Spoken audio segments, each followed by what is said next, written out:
오늘 이렇게 오른 것을 보면은 4분기의 실적이 좀 잘 나오지 않을까 하는 그런 생각이 있어요. 예전에 네, 안녕하세요. 중수자입니다. 이번 영상은 4분기 실적에 대해서 좀 얘기를 해보려고 해요. 5G 종목 중에서. 그래서 4분기 실적이 조금 잘 나올 것 같은 5G 종목이랑 잘 안 나올 것 같은 5G 종목들을 제가 이제 개인적인 그런 생각들에 대한 영상을 찍어보려고 합니다. 오늘 시장을 보면은 상당히 코스피랑 코스닥 둘 다 좀 좋았죠. 특히 그 이제 코스피가 1% 넘게 좀 상승을 하면서 사실상 지금 전고점을 좀 넘었죠. 그래서 계속 고점이 보시면은 고점이 높아졌고 저점도 높아진 상태에서 고점을 또 한 번 높였습니다. 지금 이 정도 추세라면은 좀 무난하게 한 2200까지는 특별한 저항 구간이 없기 때문에 좀 갈 가능성이, 물론 단기적으로 조금은 이제 떨어질 수가 있겠지만 2250선까지는 그 다음 이제 저항선이죠.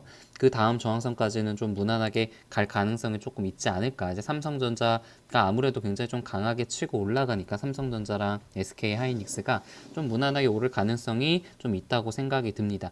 상대적으로 이제 바이오 종목이 많은 코스닥은 코스피보다는 좀 약하기는 하죠. 그래서 0.7% 정도 이제 오르긴 했지만 확실히 더 이제 오를 구간이 더 많아 보이긴 하지만 추세적으로 보시면 이제 각도라는 게 있잖아요. 추세도 중요한데 그 각도가 이제 그 추세의 힘이라고 이제 생각을 합니다. 그래서 그 각도가 가파를수록 그 추세의 힘이 세다는 것이고 더욱더 가파르게 오를 가능성, 관성의 법칙이라고 하죠. 그래서 더 많이 그리고 가파르게 오를 가능성이 있는 것은 여전히 코스피라고 이제 생각은 들기는 합니다만 저는 뭐 개인적으로는 이제 5드 종목들이 장비주들이 많기 때문에 통신 장비주들이 이제 코스닥 쪽이 이제 메인이긴 합니다. 약간 조금 불안한 것이 신용잔고가 좀 계속 늘고 있어요. 최근에 이제 개인 매수세가 계속 들어오면서 이 신용잔고도 계속 조금씩 증가를 하고 있거든요. 그래서 5조대를 넘어서 5조 2,600억이니까 거의 이제 5조 3천억까지 다 달았어요. 그래서 5조 5천억을 넘어가고 만약에 5조 8천억까지 오르게 된다면은 약간은 좀 리스크 관리를 해야 되지 않나 하는 그런 생각이 좀 듭니다. 그러니까 지금 구간에서는 사실 5조 2천억 정도면 아주 뭐 그렇게 위험한 구간 아니에요. 근데 만약에 여기서 제 생각에 한 720이라든가 760까지 가파르게 오르게 되면은 막 시장이 약간 과열 증세가 보이고 그러면 당연히 신용잔고도 많이 늘어나겠죠. 그러면은 이렇게 고점이면서 신용잔고가 같이 늘어나는 구간에서는 당연히 이제 리스크 관리를 좀 해야 될 것이라고 생각을 합니다. 이제 바로 5G 쪽 종목들을 보면은 오랜만에 5G 종목들이 전반적으로 다 좋았습니다. 특히 이제 유비코스 홀딩스가 좀 가장 강했네요. 다행히 이제 예전에 과거의 대장주였던 유비코스 홀딩스가 조금 강했고 그 다음에 이제 이노알스가 좀 강했고 KMW 서진 시스템, RF, OE솔루션 대부분의 종목들이 상당히 좀 괜찮은 모습을 좀 보였습니다. 다산 네트워크스 같은 경우가 제가 이제 두 번째 영상에서도 좀 말씀을 드릴 거긴 하지만 3분기 실적이 이제 다 아시겠지만 굉장히 적자가 나왔습니다. 그래서 상당히 어떻게 보면은 어닝 쇼크가 나온 거죠. 굉장히 적자폭, 원래는 한 그래도 몇십억 정도는 좀 흑자를 보지 않을까 하는 그런 기대감이 있었는데 그것보다 훨씬 못 미치는 적자폭을 기록을 하면서 거의 장중에는 장 초반에는 한 4%까지 떨어졌던 것 같아요. 근데 개인적으로는 저는 한 마이너스 3%대에서 조금 추가 매수를 했고 다행히 지금 한 3% 정도 올라오면서 장 마감을 했습니다. 제가 이제 매수한 이유랑 이제 2020년 전망에 대해서는 두 번째 영상에서 좀 말씀을 드릴게요.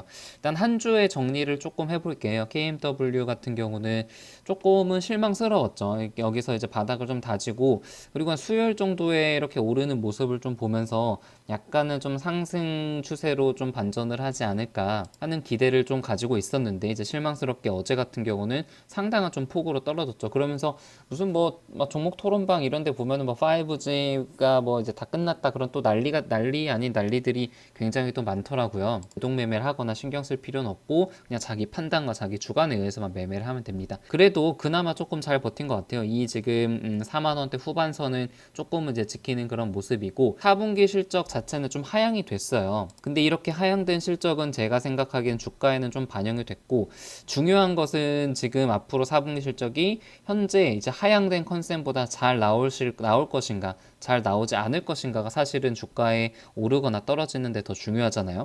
개인적인 생각으로는 그냥 컨센이랑 좀 비슷하게 나올 것 같습니다. 더 막 크게 이제 잘 나올 것도 없고 크게 잘 못 나올, 이미 너무 이제 많이 떨어졌고 그런 악재들이 많이 반영이 됐기 때문에 컨센보다 더 크게 못 나올 가능성보다는 조금 비슷하게 나올 것이라고 생각을 합니다. 또 개인적으로는 여기서 뭐 크게 막 한 20% 30% 단기간에 상승하기보다는 한 두세 달 정도의 이런 박스권 약간 떨어지더라도 한 5% 내외에서 좀 제한적인 하락 그리고 5% 상승하는 그런 박스권을 좀 만들지 않을까 하는 그런 생각을 가지고 있고요.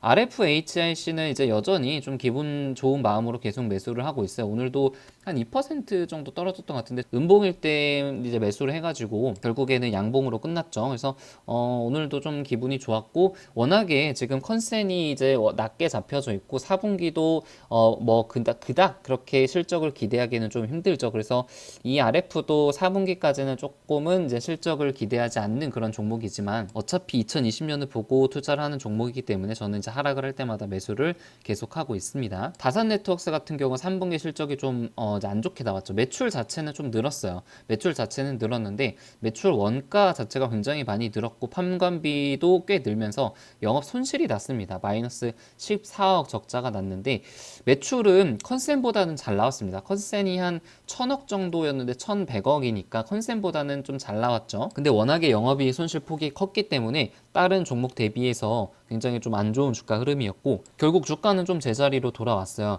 이 이제 다산 네트워크스를 아시는 분들 아시겠지만 2010년대까지만 해도 뭐 일본 쪽이랑 한국 쪽에서만 그 통신 장비 제품들을 납품을 했는데 그 2010년 이후부터 굉장히 해외 쪽 법인을 자회사를 설립을 하거나 아니면 인수합병을 통해서 굉장히 해외 쪽 해외 쪽 진출을 굉장히 많이 했단 말이에요. 근데 이제 10년이나 지났는데 주가가 거의 제자리예요. 제가 이제 두 번째 영상 보여드리겠지만 굉장히 오름폭이 적습니다. 이제 그런 와중에서도 이제 해외에서 매출이 아직 발생이 되고 그러니까 투자를 한 것이 아직 회수가 되고 있지 않은 거죠. 오히려 그 투자금 지출이 더 많이 나가는 그런 상황이기 때문에 아직 주가에는 반영이 되지 않는데 이게 2020년에는 어떻게 될지에 대해서는 한번 좀 고민을 해볼 필요가 있어요. 그래서 이제 다산 네트워크스 같은 경우도 4분기도 크게 이제 신경을 쓰진 크게 이제 기대는 하고 있진 않습니다. 이제 좀 실적이 정말로 찍히는 그런 종목 중에 두드러진 게 이노알스가 오늘 조금 올랐죠. 4% 정도 올랐는데 이렇게 오늘 이렇게 오른 것을 보면은 4분기의 실적이 좀 잘 나오지 않을까 하는 그런 생각이 있어요. 예전에 그 2분기 실적이 나오기 전에도 여기서 이제 8월 달에 굉장히 많이 하락을 했을 때 지수가 이노알스는 굉장히 잘 버텼고 그 이후에 양봉을 딱 그렸는데 계속 쌍봉 이제 사면봉을 그리면서 잠깐 조정이 있다가 다시 봉을 그리면서 단기간 한 20-30% 정도 올랐단 말이에요. 저 약간 이런 비슷한 모습을 보이지 않을까 하는 그런 개인적인 생각을 가지고 있어서 좀 기대를 하고 있습니다. 그리고 이 이노알스가 약간 4분기 실적이 잘 나올 것이라는 그런 근거가 역사적으로 좀 보자면은 2018년도도 4분기가 매출액이 가장 많이 나왔어요. 보시게 되면은 3분기 때 이제 140억인데 2018년 4분기가 210억 그리고 영업이익도 24억이죠. KNW 같은 경우는 2018년도에 2018년 4분기에도 적자가 나왔는데 이노알스 같은 경우는 4분기 때 이렇게 영업이익이 굉장히 느는 것을 보면은 이렇게 좀 약간 분기 계절성 영향이 약간은 그 하반기 쪽, 그러니까 4분기 쪽에 몰려서 발생을 하지 않냐라는 그런 기대감이 있습니다. 그래서 그런 측면에서 보면은 3분기에는 조금 영업 쇼크가 나왔지만 4분기 때는 지금 예상보다는 컨센보다는 조금 더 잘 나올 가능성이 있지 않을까 하는 그런 생각이 듭니다. 그리고 사실 이제 기지국이 깔리고 최적화 쪽에 이제 매출이 많이 발생이 되는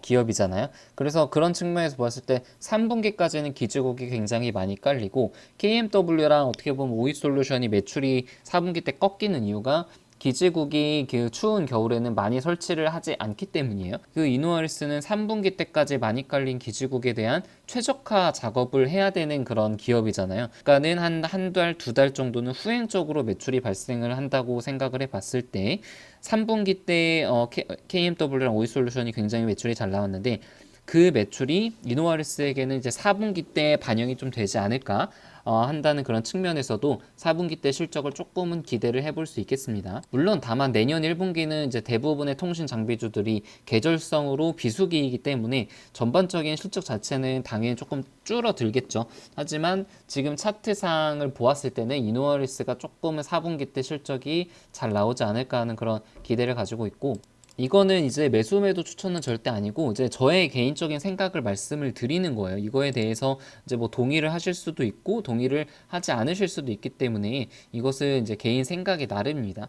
오이솔루션도 보면은 여기서 이제 딱 지지가 막혔죠. 이게 지지선이 딱 마련이 돼서 이것보다는 더 크게 떨어질 가능성이 조금 낮은 것 같아요. 그러니까 하방은 이제 거의 다 완전히 확보를 한 것 같고 이제 상방 쪽이 얼마나 열려 있느냐가 중요한데 사실상 KMW랑 비슷한 그런 그 기지국 쪽에 들어가는 트랜시버를 납품하는 업체이기 때문에 좀 비슷한 그런 흐름을 보이지 않을까 싶습니다. 그러니까 4분기까지도 그렇게 아주 뭐 드라마틱한 상승보다는 한두 달 정도의 그런 횡보 기간이 나타날 가능성이 좀 높다는 그런 판단이죠. 그래서 이제 결론적으로 말씀을 드리면 개인적으로 4분기 실적이 조금 기대가 되는 종목은 이노와리스가 가장 좀 기대가 되고 오늘 상승 측면에서만 보자면은 그리고 이제 KMW랑 오이솔루션 같은 경우는 그냥 무난할 것으로 생각이 되고 서진시스템도 좀 그냥 무난할 것 같고요.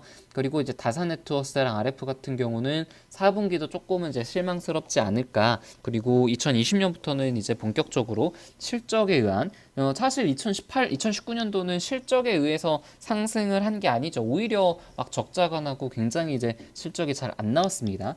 근데 이렇게 2019년에 그 바닥을 다지고 나서 2020년에 본격적인 실적 턴 어라운드를 할 가능성이 높은 것은 오히려 이제 두 종목이라고 생각을 하는데 4분기까지는 조금은 이제 보수적인 그런 관점을 가지면 좋지 않을까 하는 그런 생각입니다. 첫 번째 영상은 여기서 좀 마치고 두 번째 영상은 다산네트워크스가 2010년에 어떻게 상승을 했는지에 대해서 얘기를 좀 해보고 헬릭스미스랑 이제 OLED 쪽에서도 간단하게 좀 말씀을 좀 드릴게요. 이상입니다.